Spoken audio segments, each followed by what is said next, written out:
Bismillahirrahmanirrahim. Kita lihat banyak orang, semoga Allah berikan hidayah, yang berpaham liberal, berani mengatakan bahwasanya semua agama itu sama. Semua agama bisa masuk ke dalam surga.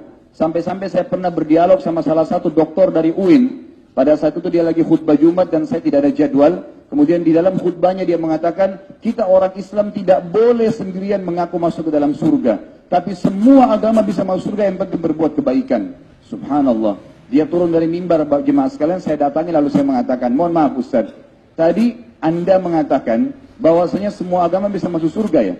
Lalu dia pertama menanyakan kepada saya, ini ciri orang-orang liberal. Mereka berusaha untuk mencari titel tertinggi secara akademik, doktor atau sampai profesor, agar tidak mudah untuk didialogi oleh orang-orang yang dianggap awam. Atau pada saat mereka mengeluarkan sebuah statement, maka dianggap susah untuk didialogi karena dia seorang doktor. Lalu saya bilang sama dia, waktu itu kebetulan saya sudah susun disertasi saya. Lalu saya mengatakan, saya tidak jauh dari Anda. Pada saat dia bilang, Anda ini siapa? Titelnya apa? Lalu saya mengatakan, saya tidak jauh dari Anda. Tidak usah tanya titel. Saya ingin tolong berikan penjelasan kepada saya, bagaimana pendapat Anda dengan firman Allah SWT dalam surah Al-Bayyinah. Berikan penjelasan pendapat Anda sendiri. Nggak usah pendapat ulama. A'udzu billahi minasyaitonir rajim. Innal ladzina kafaru min ahlil kitab wal musyrikina fi nari jahannam khalidina fiha. Allah berfirman, sesungguhnya telah kafir ahli kitab, Yahudi dan Nasrani, serta orang-orang musyrik. Dan kalau mereka meninggal dalam keyakinan tersebut, mereka pasti masuk ke dalam api neraka dalam keadaan kekal. Maka seorang muslim wajib baginya meyakini kekafiran siapa yang telah Allah kafirkan. Kalau kita yakin agama lain juga sama bisa masuk surga, ayo jemaah sekalian kita keluar dari masjid ini murtad aja masuk agama Kristen semuanya. Oh, agama Kristen enak, nyanyi seminggu sekali masuk surga. Ngapain jadi seorang muslim? Harus menjaga ini tidak boleh, sholat 5 waktu susah, harus Jumat, perempuan harus tutup aurat. Kenapa harus mengambil agama Islam kalau semua bisa masuk surga?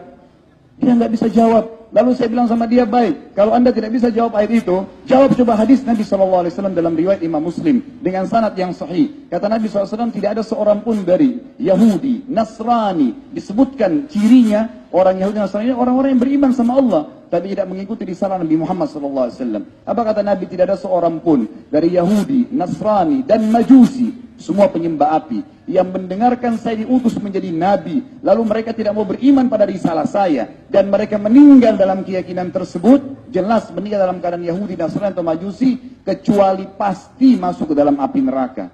Jelas konsep ayat Al-Quran dan Sunnah Nabi SAW. Seorang Muslim tidak boleh ragu dengan kekafiran orang yang telah Allah kafirkan. Dan tidak boleh ragu tentang kebenaran agama yang dianut. Lalu kemudian dia tidak bisa berbicara. Seorang doktor yang memang sudah sering jadi dosen seharian di UIN, mengajarkan umat Islam, anak-anak kita tentang Islam. Mereka mengatakan semua agama bisa, sama semuanya masuk surga. Lalu dia bilang sama saya karena tidak bisa jawab, dia bilang begini, akhi, bagaimana perasaan mereka kalau seandainya kita bilang seperti itu? Lalu saya ketuk waktu itu, lantai yang sedang saya duduk, saya mengatakan, wahai saudaraku, ini bukan masalah perasaan, ini masalah akidah, keyakinan seorang muslim, benar atau salah, malam atau siang, laki-laki atau perempuan, sunnatullah tidak bisa digabung. Kalau laki-laki mau coba menyemburuai perempuan jadi banci, tidak bisa. Dalam agama, sistem Allah ciptakan jelas, pagi atau siang, perempuan atau laki-laki, benar atau salah, nggak ada digabungin, nggak bisa digabungin benar sama salah. Oh mungkin bisa abu-abu tengah-tengahnya, tidak bisa. Benar atau salah, selesai, gitu kan? Jadi kita jelas, lapar atau kenyang, nggak mungkin digabung keduanya. Itu sudah sunnatullah. Maka akhirnya pun dia tidak bisa menjawab dan